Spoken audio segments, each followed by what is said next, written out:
इस YouTube channel में आप सभी का स्वागत है। आज का हमारा टॉपिक है विज्ञान, कक्षा 6 अध्याय 2 सजीव जगत में विविधता।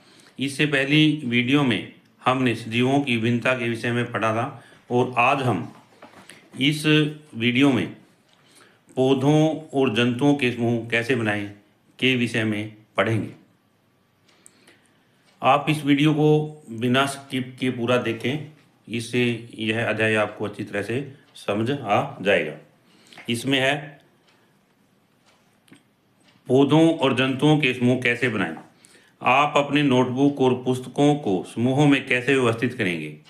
क्या उन्हें समूहों के में व्यवस्थित करने से आपको अपने बस्ते और अच्छे ढंग से व्यवस्थित करने में सहायता मिलेगी? तो इसमें कहते हैं भी वस्तुएं जो हैं को समूह में बनाने से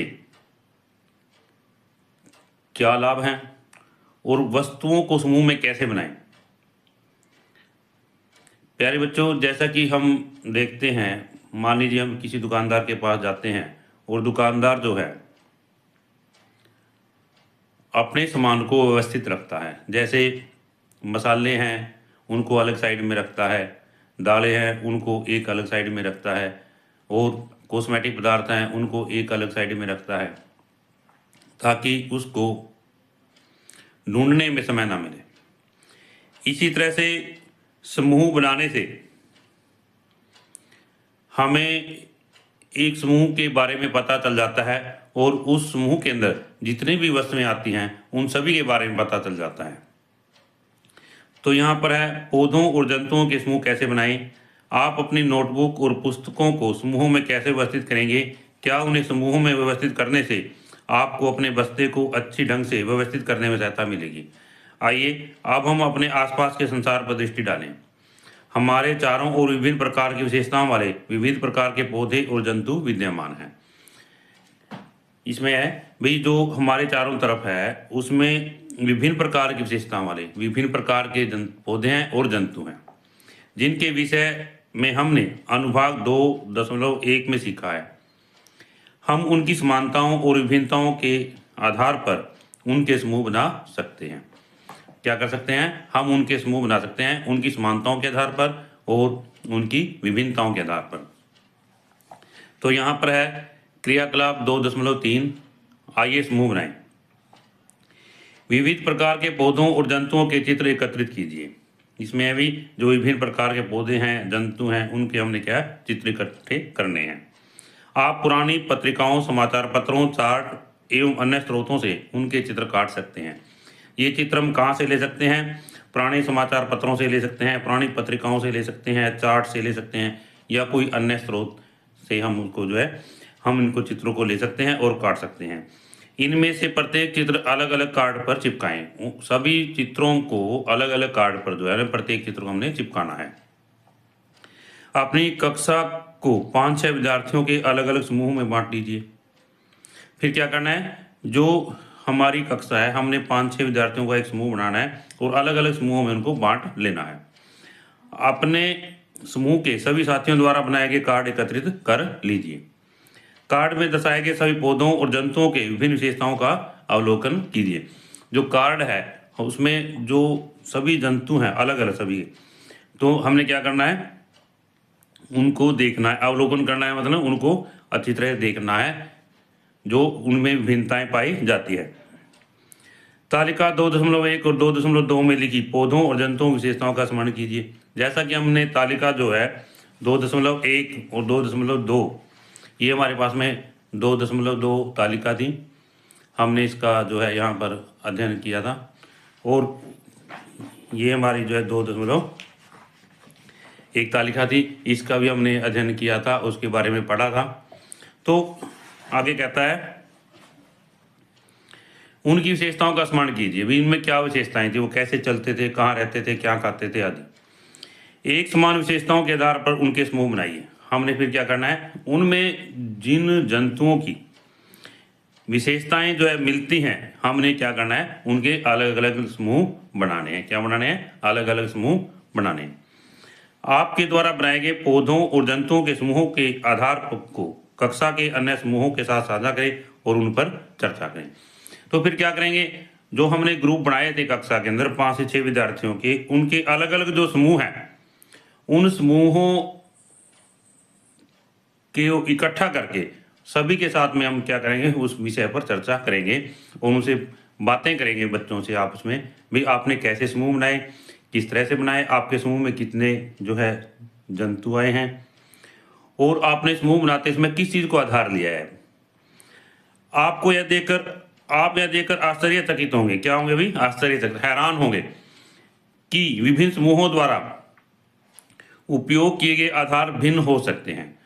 उसमें क्या है भी, जो एक समूह है अलग किसी को आधार बना करके अपने जो है जीव है उनका वर्गीकरण करता है, जबकि जो दूसरा ग्रुप बनाया था हमने क्लास में, वो क्या है, अलग से किसी को चीज़ को आधार बना करके उनका जो है ग्रुप बना करके उनको अलग कर सकता है। आपको क्या लगता है कि इसके पीछे क्या कारण है? हो सकता है कि विभिन्न विद्यार्थियों के समूह बनाने के लिए भिन्न भिन्न सामान्य वस्तुओं का चुनाव किया गया हो। उदाहरण के लिए कुछ विद्यार्थियों ने पौधों की ऊंचाई को समूह बनाने के आधार के रूप में चुना, और हो सकता है कि अन्य ने पौधों के समूह बनाने के लिए फूलों की उपस्थिति या अनुपस्थिति के आधार पर जो है रूप में चुना हो। तो उसने एक समूह है, उसने क्या किया भी, जो पौधे हैं उनकी ऊंचाई के आधार पर बांट लिया, भाई जैसे बड़ा पौधा कौन सा है, फिर उससे छोटा कौन सा है, फिर उससे छोटा कौन सा है, इस तरह से। एक ने समूह ने क्या किया भाई, क्या आधार दिया भी, उसमें फूल उपस्थित हैं, किस पौधों में फूल उपस्थित हैं और किस में जो है फूल अनुपस्थित है, उसके आधार पर जो उनको बांट लिया। मतलब तो इस तरह से इसमें यहाँ पर है फूलों की उपस्थिति या अनुपस्थिति, कठोर या कोमल तना, खान पान का स्वभाव और रहने का स्थान, ये समूहों के बनाने के आधार हैं। भी पौधे में फूल उपस्थित हैं या अनुपस्थित हैं, तना कठोर है या कोमल है, खान पान का स्वभाव कैसा है और रहने का स्थान है। हम रहने के स्थान पर भी जीवों को जो है, जंतुओं को अलग अलग बांट सकते हैं। भी जंतु कोई पौधों पर रहते हैं, कोई ज़मीन पर रहते हैं, और कोई घरों में आसपास रहते हैं, घरों के आसपास रहते हैं, कोई जंगल में रहते हैं, इस तरह से। मतलब और खान पान भी वो क्या खाते हैं, कठोर है, जैसे तने के बारे में पौधे हैं, भाई तना कठोर है या कोमल है, उसमें फूल उपस्थित है या अनुपस्थित है, ये जो है उसके आधार हो सकते हैं। आगे इसमें है पौधों एवं जंतुओं के समूह बनाने के कुछ संभावित आधार। इससे आगे है संभवतः आपने जंतुओं की विविध विशेषताओं के आधार पर अपने समूह बनाए हों। वो कहता है भी हो सकता है आपने जंतुओं की विविध विशेषताओं के आधार पर जो है समूह बनाए हों, जैसे वो क्या खाते हैं, वो कहाँ रहते हैं, वो किस रंग के हैं और वो कैसे चलते हैं। पौधे के बारे में, जंतुओं के बारे में हम दोनों के विषय में अध्ययन कर रहे हैं, बात कर रहे हैं कि हम उनको ये बता देंगे भी, जैसे जीव जंतु हैं वो कहाँ रहते हैं, क्या खाते हैं, कहाँ रहते हैं और कहाँ खाते हैं, कैसे चलते हैं, इस तरह से। समूह बनाने का क्या महत्व है, समूह बनाने का क्या महत्व है। तो इसमें यहाँ पर जो है विविध विशेषताओं के आधार पर समूह बनाए हमने। यहाँ पर वो क्या खाते हैं, कहाँ रहते हैं, किस रंग में रहते हैं और कैसे चलते हैं। आगे समूह बनाने का क्या महत्व है। समूह बनाने से पौधों और जंतुओं को उनकी समानताओं और विभिन्नताओं के आधार पर समझना और अध्ययन करना सरल हो जाता है। तो इसमें महत्व क्या है भी, समूह बनाने से पौधों और जंतुओं को उनकी समानताओं और विभिन्नताओं के आधार पर समझना और अध्ययन करना सरल हो जाता है। इसमें यहाँ पर ये समूह बनाने का महत्व है कि उनको हम समझ सकते हैं, अध्ययन कर सकते हैं, इस तरह से। क्योंकि समूह बनाने का सबसे बड़ा महत्व क्या होता है कि समूह में से हम एक वस्तु का अध्ययन करते हैं तो उससे सारी जो समूह है उसका अध्ययन हो जाता है। यदि मान लीजिए कोई भी समूह है, हम उसमें से एक वस्तु का अध्ययन करेंगे तो इससे सारे समूह का अध्ययन हो जाता है। सबसे बड़ा महत्व है प्यारे बच्चों यहाँ पर इस बात का। आप समूह बनाने के महत्व के विषय में अध्याय हमारे आसपास की सामग्री में और अधिक जानेंगे। इससे अगला है पौधों के समूह कैसे बनाएं। पौधों के समूह को हम कैसे बना सकते हैं। आपने देखा कि पौधों में तने, पत्तियां, फूल इत्यादि संबंधी विशेषताओं में विभिन्नताएं होती हैं। पौधों में तने के विषय में, पत्तियों के विषय में, फूलों के विषय में हम बात करें तो उनसे संबंधित विशेषताएं हैं, उनमें जो विभिन्नताएं होंगी। विभिन्न पौधों के तने मोटाई, ऊंचाई और कठोरता में भिन्न हो सकते हैं।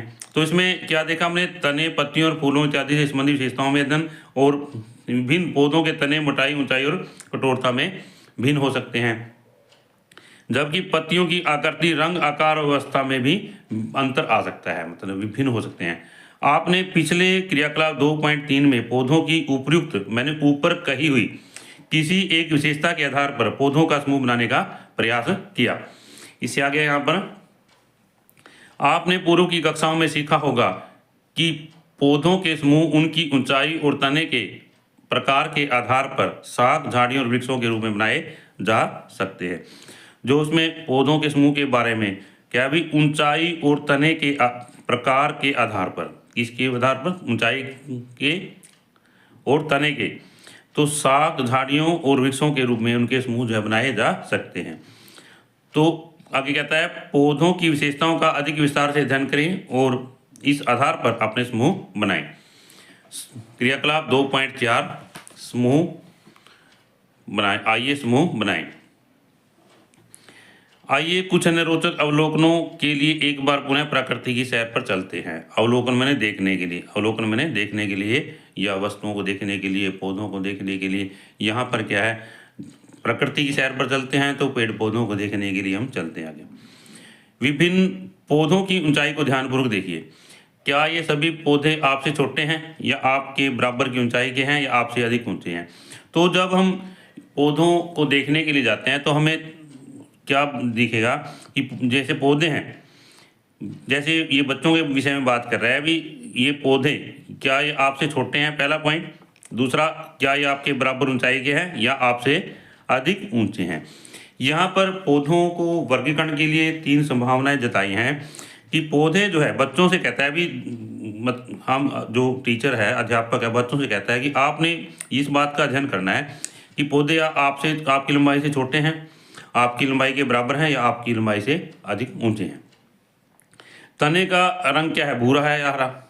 तने का रंग क्या है, भूरा या हरा है। साथ ही उनके तनों को छूकर महसूस करें, उनके धीरे से मोड़ने का प्रयास करें। क्या आप सरलता से तने को मोड़ सकते हैं, अथवा ये कठोर हैं? ध्यान रखें कि तना टूटे नहीं। तीसरा पॉइंट इसमें यह भी देखें कि पौधों की शाखाएं कहाँ से निकलती हैं। पौधों की शाखाएं जो है कहाँ से निकलती हैं, वे भूमि के निकट से निकलती हैं या तने के ऊपर से निकलती हैं। तो इसमें यहाँ पर इस क्रियाकलाप के अंदर इसमें 3 बातों का पता चला। भी 3 बातों के विषय में हमने अध्ययन करना है। अभी सबसे पहले बच्चों से कहा गया भी आपने ये देखना है पौधे छोटे हैं, आपकी लंबाई से छोटे हैं, आपकी लंबाई के बराबर हैं, या आपकी लंबाई से बड़े हैं। दूसरा क्या है, जो तना है उसका रंग भूरा है या हरा है। तीसरा, पौधों की शाखाएं कहाँ से निकलती हैं, वे भूमि के निकट से निकलते हैं या तने के ऊपरी भाग से निकलती हैं। अपने अवलोकनों को तालिका 2.3 में दिए गए रिक्त स्थानों भरें। कुछ उदाहरण जो है आगे भी दिए गए हैं। तो हमने इन सभी का जो है रिकॉर्ड बनाना है और अपनी नोटबुक के अंदर या तालिका के अंदर जो है इनको लिखना है। तो इसमें यहाँ पर ये तालिका दिखाई गई है। ऊंचाई और तने की प्रकृति के आधार पर पौधों के समूह। ऊंचाई और तने की प्रकृति के आधार पर पौधों के समूह। तो इसमें यहाँ पर ये क्रम संख्या है, ये पौधे का नाम है, पौधे की ऊंचाई है, तने की प्रकृति है, इसमें शाखाओं का प्रकटन है, और पादप समूह का नाम है। क्या है, पादप समूह का नाम है यहाँ पर।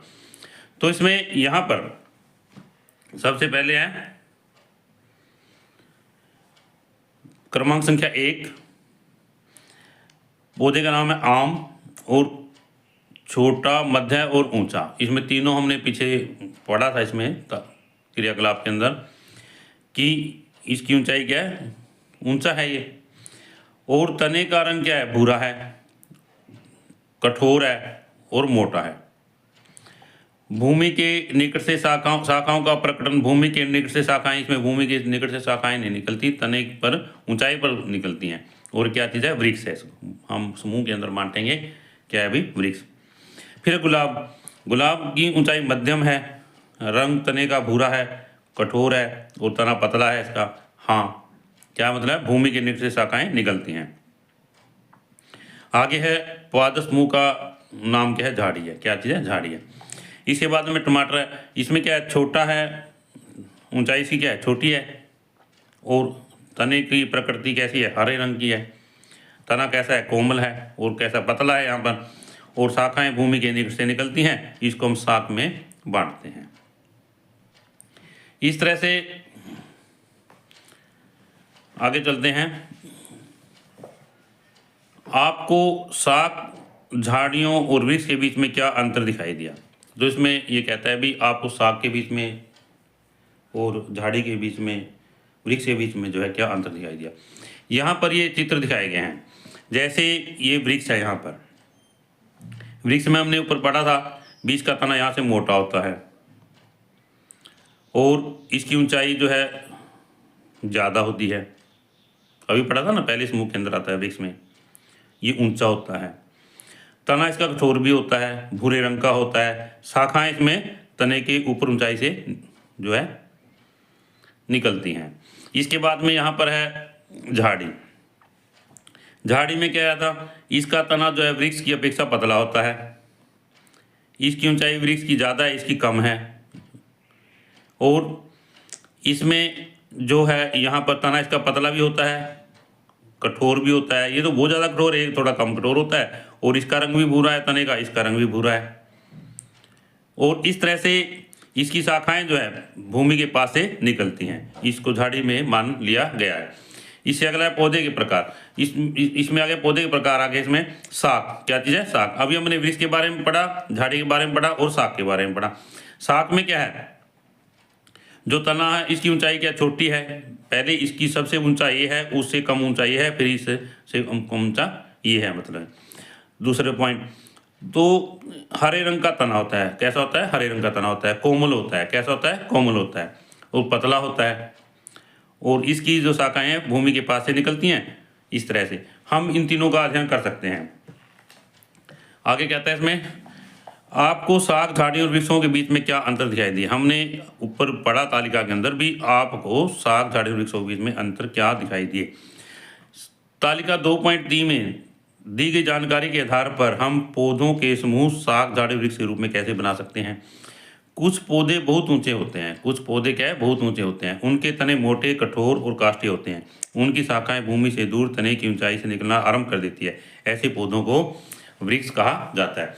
तो यहाँ पर सबसे पहले है वृक्ष का वर्णन करता है, यहाँ से लेके यहाँ तक है वृक्ष के विषय में कि ये क्या है, पौधे ऊंचे होते हैं, तने मोटे, कठोर, भूमि काष्ठीय होते हैं। उनकी शाखाएं भूमि से दूर तने की ऊंचाई में निकलना आरंभ कर देती हैं। ऐसे पौधों को वृक्ष कहा जाता है। और इसका उदाहरण है आम का पेड़ या नीम का पेड़। तो यहाँ से हम वृक्ष के विषय में सारी जानकारी एकत्रित कर सकते हैं और इसको हम अपनी नोटबुक पर लिख सकते हैं, कॉपी में लिख सकते हैं कि वृक्ष क्या है या वृक्ष की विशेषताएं क्या है। इस तरह से इससे आगे है, कुछ पौधों के तने वृक्षों की तरह ऊंचे नहीं होते। कुछ पौधे ऐसे होते हैं उनके तने जो है वृक्षों की तरह ऊंचे नहीं होते। इस प्रकार के पौधों के अनेक भूरे रंग के काष्ठीय लकड़ी जैसे तने होते हैं जो भूमि के निकट से शाखाओं के रूप में निकलते हैं। ये तने कैसे होते हैं, कठोर होते हैं। लेकिन वृक्ष के तने जितने मोटे नहीं होते। ऐसे पौधों को झाड़ी कहा जाता है। तो उदाहरण के लिए क्या है, गुलाब का पौधा। तो यहाँ से लेके यहाँ तक है, ये किसी के बारे में है, झाड़ियों के विषय में। किसी के बारे में, झाड़ी के विषय में।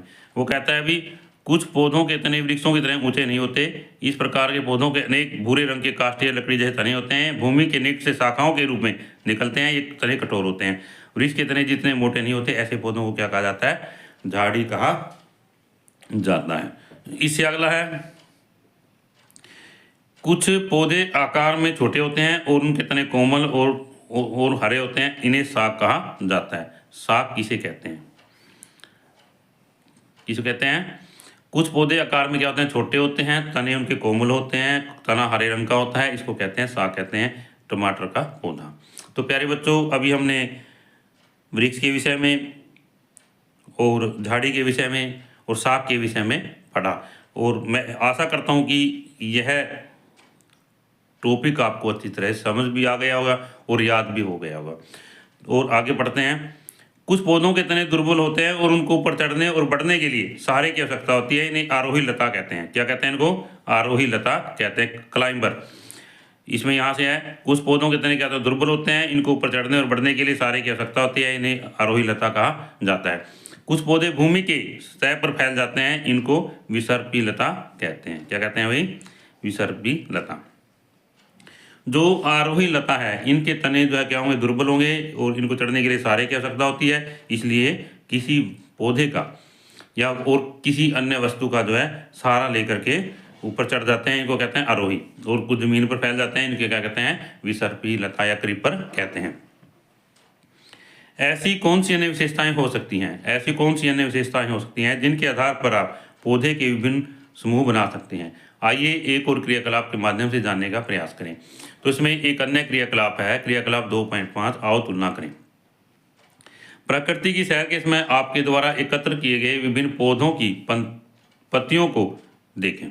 हमने क्या करना है कि जब हम प्रकृति की सैर के लिए बाहर गए हुए हैं, किसी बाग में, बगीचे में या जंगल में, तो हमने क्या करना है भी विभिन्न पौधों की पत्तियों को देखें। जो पौधे हैं उनकी पत्तियों को देखना है। क्या आपको इन पत्तियों की आकृति और संरचना में भिन्नता दिखाई देती है? तो पत्तियां जो हैं उनकी आकृति और संरचना में क्या हमें भिन्नता दिखाई देती है? इससे आगे है जालिका रूपी शिरा विन्यास युक्त गुड़हल की पत्ती। इसमें ये पत्तियां दिखाई गई हैं। सबसे पहले है जालिका रूपी शिरा विन्यास युक्त गुड़हल की पत्ती। इसमें ये पत्ती किस चीज़ की? गुड़हल की है। और इसमें जालिका रूपी यानी जो इनका शिरा विन्यास है, जो इसमें ये शिराएं दिखाई गई हैं इस तरह से, तो इसके अंदर जो है शिरा विन्यास कैसा होता है? जालिका रूपी होता है। दूसरा है यहाँ पर समांतर शिरा विन्यास युक्त केले की पत्ती। तो इसमें जो शिरा विन्यास क्या होता है? समांतर होता है, ये एक दूसरे के समांतर होते हैं इस तरह से। और ये क्या है? केले की पत्ती है। यहाँ पर तीसरी दिखाया गया है समांतर शिरा विन्यास युक्त घास की पत्ती। तो इसके अंदर भी जो शिरा विन्यास है वो समांतर होता है, एक दूसरे के समांतर होता है, और ये घास की पत्ती है। यहाँ पर है विभिन्न प्रकार के शिरा विन्यास को प्रदर्शित करने वाली पत्तियाँ। यहाँ पर 3 प्रकार की पत्तियाँ दिखाई गई हैं। पहले जैसे गुड़हल की पत्ती, केले की पत्ती और घास की पत्ती। तो इसमें जालिका रूपी शिरा विन्यास है, इसमें भी समानांतर शिरा विन्यास है, इसमें भी समानांतर शिरा विन्यास है। तो यानी शिरा विन्यास कितने प्रकार का? 2 प्रकार का होगा। ठीक है ना? ये तीनों उदाहरण दिए गए हैं यहाँ पर। इससे आगे है आप पौधों की पत्तियों पर पतली रेखाएं देख सकते हैं। जो पौधे हैं उनकी पत्तियां हैं, उन पर में पतली रेखाएं दिखाई देंगी। इन पतली रेखाओं को शिराएं कहते हैं। क्या कहते हैं? पतली रेखाओं को। पौधों की जो पत्तियां हैं उन पर क्या होगा? पतली रेखाएं होंगी। इन पतली रेखाओं को क्या कहते हैं? शिराएं कहते हैं। शिराओं द्वारा दर्शाए गए पैटर्न को शिरा विन्यास कहा जाता है। जो पौधे की पत्तियां हैं उन पर जो शिराएं दिखाई गई है, उनके द्वारा जो पैटर्न है उस पैटर्न को हम शिरा विन्यास कहा जाता है। तो इसमें यहाँ पर आपको चित्र 2.4 के और चित्र 2.6 में दिखाई गई पत्तियों की शिराओं में क्या अंतर दिखाई देते हैं? तो इसमें यहाँ पर ये 2.4 है, ये 2.6 है। हमने जो इनकी पत्तियाँ देखी हैं तो उनमें क्या अंतर दिखाई देता है? इसमें हमने अभी देखा था कि ये तो इसमें जालिका रूपी है, इसमें क्या है? समानांतर शिरा विन्यास है। आप कुछ पत्तियों में मोटी मध्य शिरा के दोनों ओर शिराओं का एक जाल जैसा पैटर्न देख सकते हैं। इस पैटर्न को जालिका रूपी शिरा विन्यास कहा जाता है। क्या है भी? पत्तियों की मोटी मध्य शिराओं के दोनों शिराओं का एक जाल जैसा पैटर्न जो है क्या कहलाता है? जालिका रूपी शिरा विन्यास कहलाता है। गुड़हल की पत्तियां, जो जालिका रूपी शिरा विन्यास है इसका उदाहरण क्या है? गुड़हल की पत्तियां। इस शिरा विन्यास पैटर्न को इस शिरा विन्यास पैटर्न को प्रदर्शित करती है। आप देख सकते हैं कि कुछ पत्तियों में शिराएं समांतर होती हैं। दोबारा से एक बार, उदाहरण के लिए गुड़हल की पत्तियां इस शिरा विन्यास पैटर्न को प्रदर्शित करती हैं। आप देख सकते हैं कि कुछ पत्तियों में शिरा विन्यास समानांतर चलती है। इस पैटर्न को समांतर शिरा विन्यास कहा जाता है। तो इसमें है पत्तियों में शिरा विन्यास क्या होता है? समांतर होता है कुछ पत्तियों में, और इसको हम क्या कहते हैं? समांतर शिरा विन्यास कहते हैं। क्या कहते हैं इसको? समांतर शिरा विन्यास कहते हैं। उदाहरण के लिए केले और घास की पत्तियां समांतर शिरा विन्यास को प्रदर्शित करती हैं। क्या आपको लगता है कि पत्तियों में पाए जाने वाले शिरा विन्यास के आधार पर पौधों के समूह बनाए जा सकते हैं? तो इसमें यहाँ पर पहले हमने ऊंचाई के विषय में को आधार लेकर के और पौधे के तने को लेकर के हमने समूह बनाया था। अब यहाँ पर क्या है, पत्तियों के शिराविन्यास को लेकर के क्या हम उनका समूह बना सकते हैं?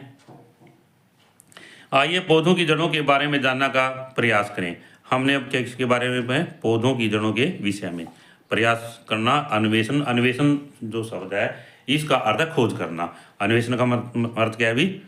खोज करना। क्या सभी पौधों में जड़ें होती हैं? ये जड़ें एक जैसी होती हैं। क्रियाकलाप 2.6 आइए पता लगाइए। आप किसी ऐसे खुले मैदान में जाएं जहां जंगली शाक और घास जो है उग रहे हों। क्या करना है? खुले मैदान में जाना है और जहां पर जो जंगली शाक और घास जो है उग रहे हों।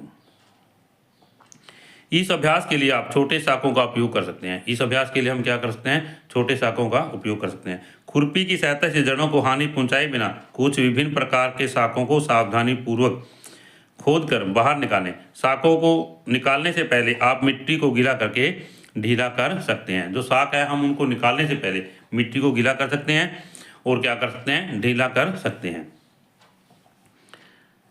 यहाँ पर आगे आ गया, जड़ों को पानी से धोएं और उनका अवलोकन करें। अवलोकन के पश्चात शाक को दोबारा लगाकर सुनिश्चित करें कि शाक लगातार जीवित रहे और वृद्धि करे। क्या कहता है अभी? शाक को दोबारा लगाकर सुनिश्चित करें कि शाक जो है लगातार जीवित रहना चाहिए और वृद्धि करना चाहिए। तो इसमें क्रियाकलाप के अंदर सबसे पहले क्या है कि खुले मैदान में जाना है, जंगली शाक और घास जो वहाँ पर उग रहे हैं।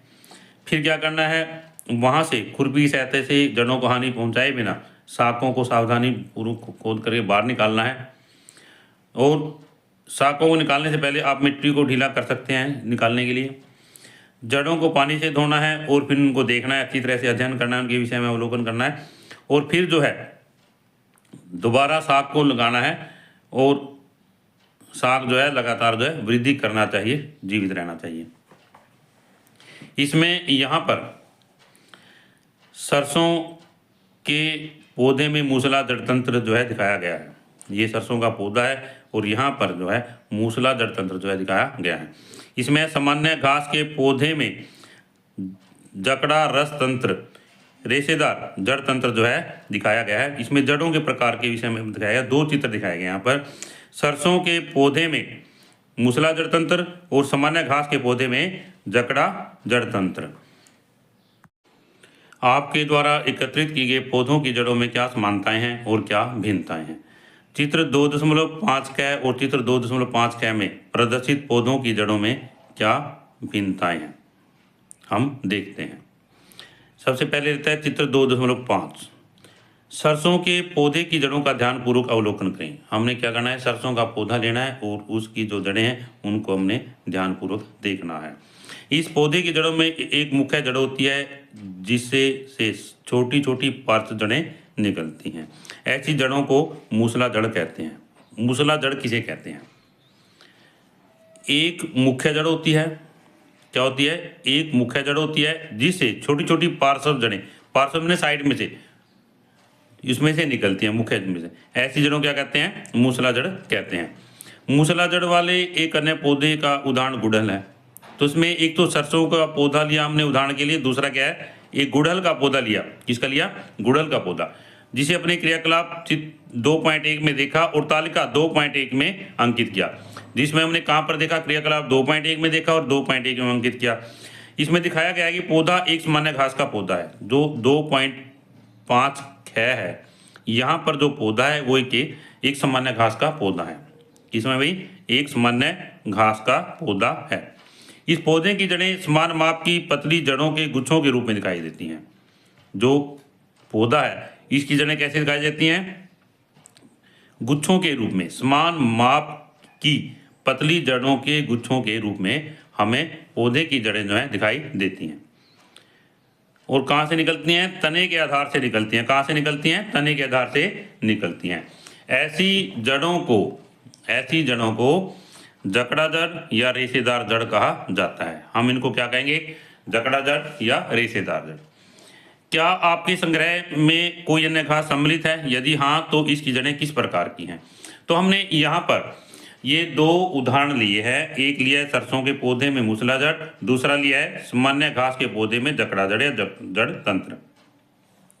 तो यहाँ पर हमने पाया कि जो मूसलाजड़ है यह एक मुख्य जड़ होती है जिसकी छोटी छोटी पार्श्व जड़ें होती हैं जो निकलती हैं उसमें से।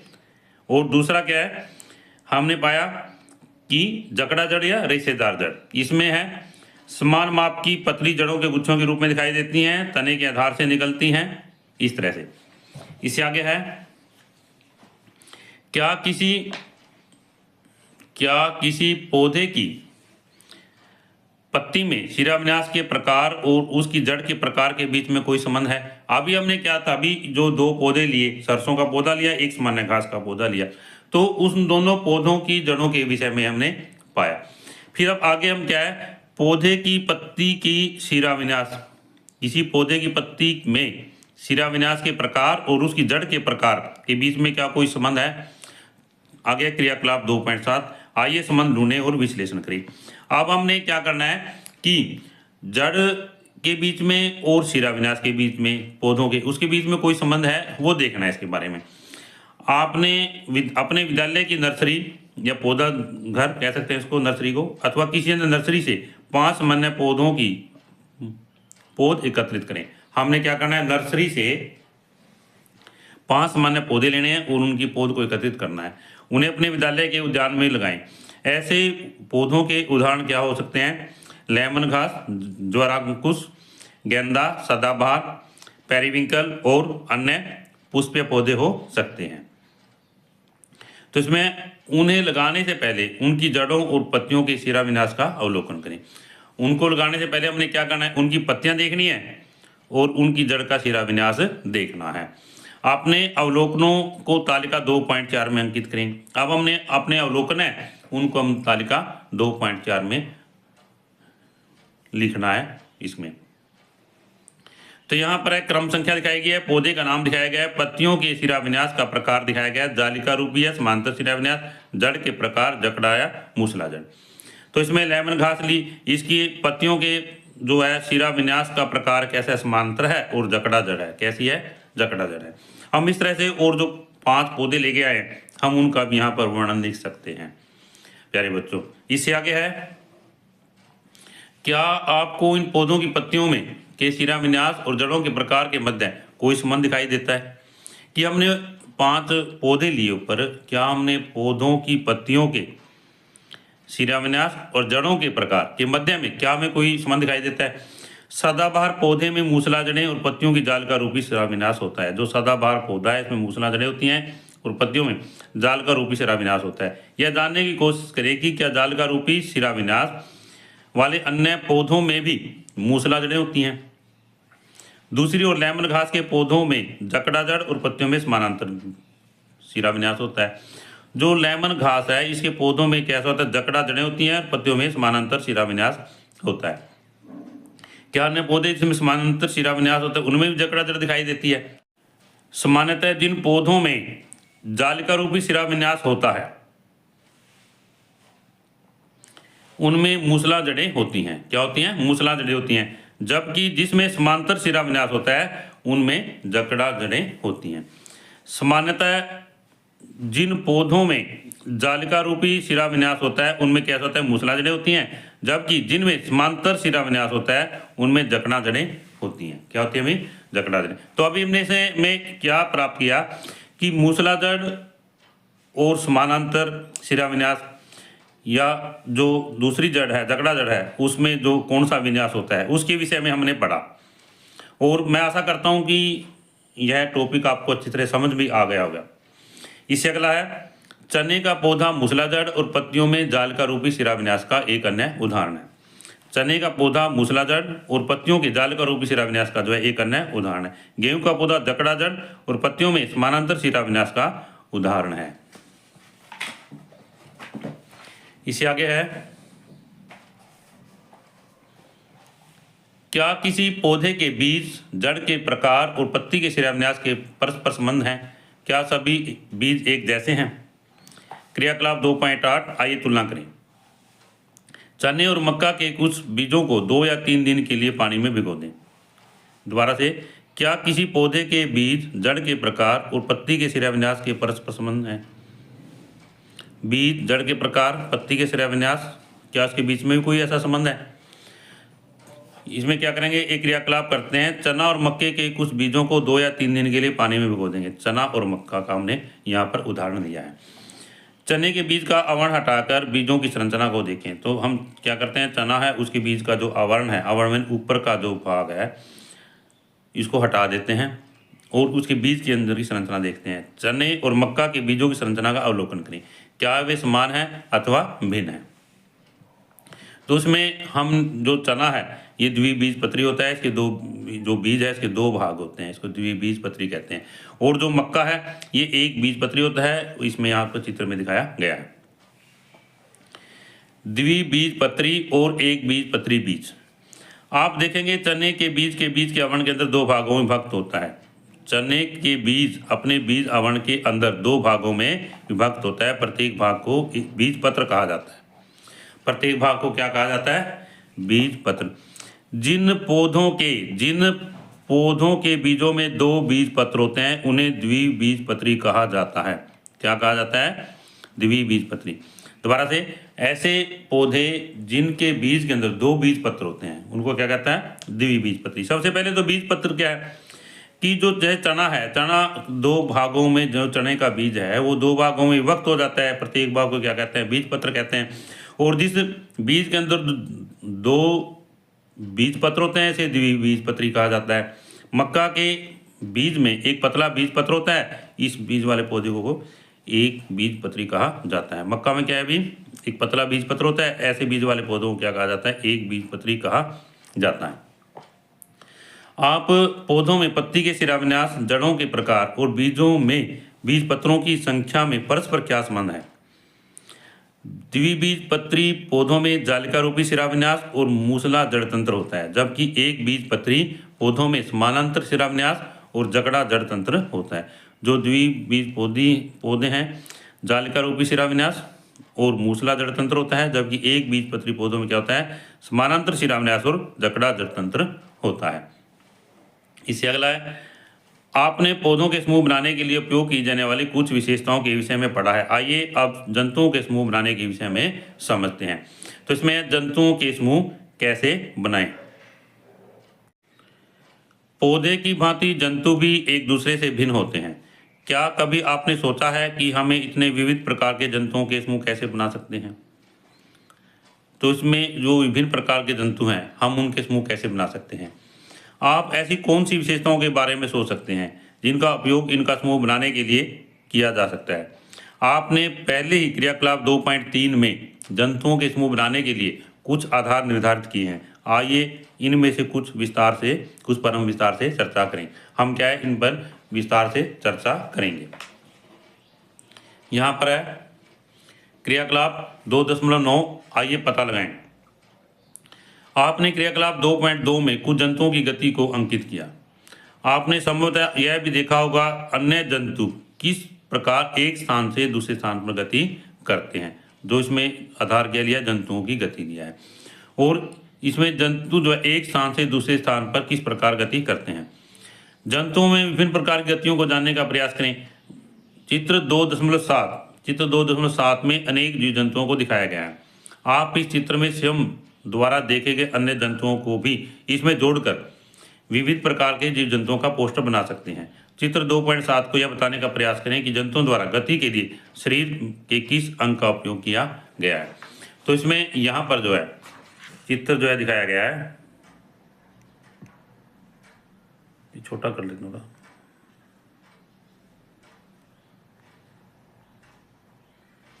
चित्र यहाँ पर दिखाया गया है।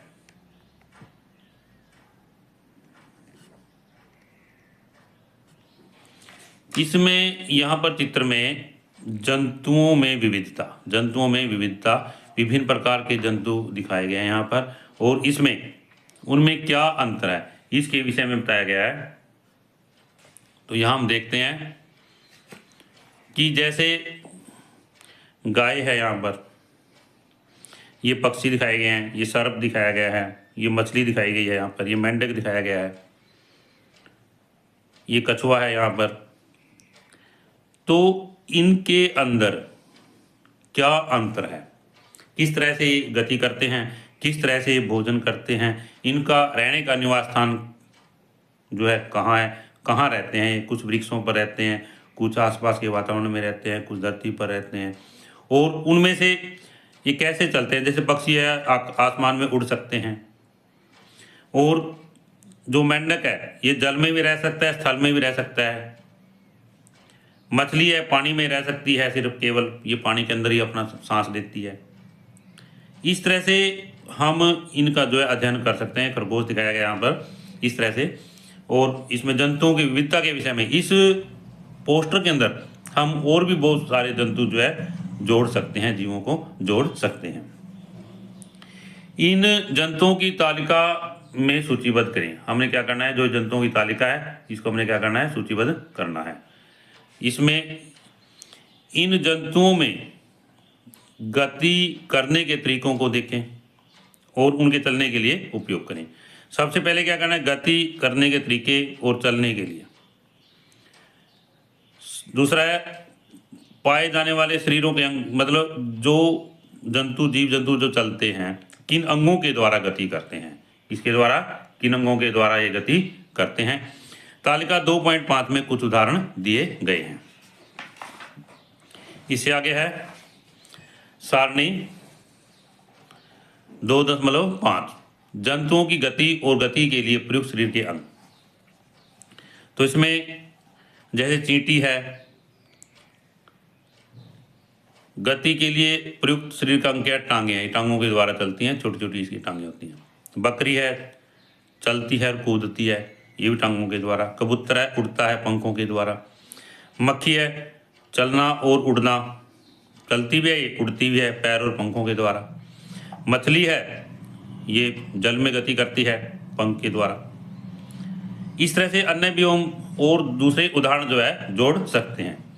इससे अगला है तालिका 2.5 में दी गई जानकारी के आधार पर आप क्या निष्कर्ष निकाल सकते हैं। कि जो तालिका 2.5 है इसमें जो जानकारी दी गई है आप क्या निष्कर्ष निकाल सकते हैं। विभिन्न जंतुओं में अलग अलग प्रकार की गति होती है। जंतु उड़ सकते हैं, दौड़ सकते हैं, रेंग सकते हैं, चल सकते हैं, कूद या फांद सकते हैं। जंतु जो है चल भी सकते हैं, दौड़ भी सकते हैं, रेंग सकते हैं, चल सकते हैं और कूद या फांद सकते हैं। तो इसमें ये जो चलने के आधार पर हम इनका वर्गीकरण कर सकते हैं। जो जंतु उड़ सकते हैं उनको अलग लिख सकते हैं, जो चल सकते हैं उनको अलग रख सकते हैं, जो रेंगते हैं उनको अलग रख सकते हैं, या कूदते हैं फांदते हैं उनको अलग रखते हैं। ये जंतु एक स्थान से दूसरे स्थान पर जाने के लिए शरीर के विभिन्न अंगों का उपयोग करते हैं। दूसरा क्या है, एक स्थान से दूसरे स्थान पर जाने के लिए शरीर के विभिन्न अंगों का उपयोग करते हैं। इनके पास पंख, पैर और दूसरे अंग हो सकते हैं जो इन्हें चलने में सहायता करते हैं। पंखों की सहायता से, पैरों की सहायता से या दूसरे अंगों की सहायता से चल सकते हैं। चित्र एवं तालिका के माध्यम से हमने गति के प्रकार एवं गति के लिए प्रयुक्त शरीर के अंगों के आधार पर जंतुओं को पहचाना। हमने क्या आधार लिया, गति के प्रकार को लिया और गति के लिए प्रयुक्त शरीर के अंगों को आधार बनाया। यहाँ पर हमने जंतुओं की गति के आधार पर समूहों को कैसे बांट सकते हैं। हम कहते हैं हम जंतुओं को उनकी गति के आधार पर समूहों में कैसे बांट सकते हैं। इसके अतिरिक्त अनेक जंतु आकृति, आकार, संरचना, रंग एवं अन्य विशेषताओं में एक दूसरे से भिन्न होते हैं। आगे इसमें विविधता के विषय में बताता है कि आकृति में, आकार में, संरचना में, रंग एवं अन्य विशेषताओं में जो जीव जंतु एक दूसरे से भिन्न हो सकते हैं। इनमें से कुछ विशेषताओं का उपयोग विभिन्न प्रकार के जंतुओं के समूह बनाने के लिए किया जा सकता है। हम कुछ और विशेषताएं ले सकते हैं और उन विशेषताओं के आधार पर भी इनको समूह बना सकते हैं। हम इन पशुओं के या जीव जंतुओं के समूह जो है बना सकते हैं। पौधों की भांति ही जंतुओं के समूह बनाना उनकी विविधता को समझने के लिए महत्वपूर्ण है। क्या है भी, ये जो जैसे हमने पौधों का अध्ययन किया था कि समूह बनाने से उनको समझना सरल हो जाता है, इसी तरह जीव जंतु हैं उनको समूह बनाने से समझना सरल हो सकता है। वैज्ञानिक परिचय। जानकी अम्माल, इसमें एक भारतीय वनस्पति शास्त्री थी जो पर्यावरण संबंधी कार्यों के लिए या कार्यों के प्रति समर्पित थी। उन्होंने भारत के पौधों की समृद्ध जैव विविधता का प्रलेखन और संरक्षण करने में सहायता की। उन्होंने साइलेंट वैली बचाओ आंदोलन में महत्वपूर्ण भूमिका निभाई। भारतीय वनस्पति सर्वेक्षण प्रमुख के रूप में उन्होंने भारत में पौधों की विविधता का प्रलेखीकरण करने के लिए कार्यक्रमों की शुरुआत की। इससे आगे है सफलता की कहानी, साइलेंट वैली बचाओ आंदोलन। यह केरल में पालक्काड जनपद के एक जंगल की वास्तविक कहानी है। यह अछूते सुंदर आर्द्र सदाबहार जंगल की और उनकी समृद्ध जैव विविधता को संरक्षित करने के विषय में है। किसके विषय में है? आर्द्र सदाबहार जंगल और उसकी समृद्ध जैव विविधता को संरक्षित करने के लिए, यानी उसको बचाने के लिए। प्रसिद्ध साइलेंट वैली को उन आमजनों द्वारा चलाए गए एक अद्वितीय आंदोलन द्वारा बचाया गया था जो जंगल के आसपास में नहीं रहते थे। यह संघर्ष कुंतीपुड़ा नदी के समीप, कहाँ है? कुंतीपुड़ा नदी के समीप एक जल विद्युत बांध के प्रस्ताव के विरुद्ध 10 वर्षों तक जारी रहा। उसमें लोगों ने व्यापक जागरूकता कार्यक्रम, संपादक को पत्र, समाचार पत्रों में लेख, सेमिनार और अंत में न्यायालय में याचिकाएं और अपील सहित सभी संभव उपलब्ध साधनों का उपयोग किया। इस प्रकार यह आंदोलन साइलेंट वैली को बचाने में सफल रहा। तो इस अध्याय में आज हम यहीं तक पढ़ते हैं। इससे आगे जो है हम अगली वीडियो में पढ़ेंगे। मैं आशा करता हूँ कि इस वीडियो के माध्यम से ये टॉपिक आपको अच्छी तरह समझ आ गए होंगे, और यदि यह वीडियो आपको अच्छी लगे तो आप इस वीडियो को लाइक करें, शेयर करें, कमेंट करें, और यदि आपने अभी तक इस चैनल को सब्सक्राइब नहीं किया है तो आप इस चैनल को सब्सक्राइब करें ताकि इससे अगली वीडियो आपको मिलती रहे।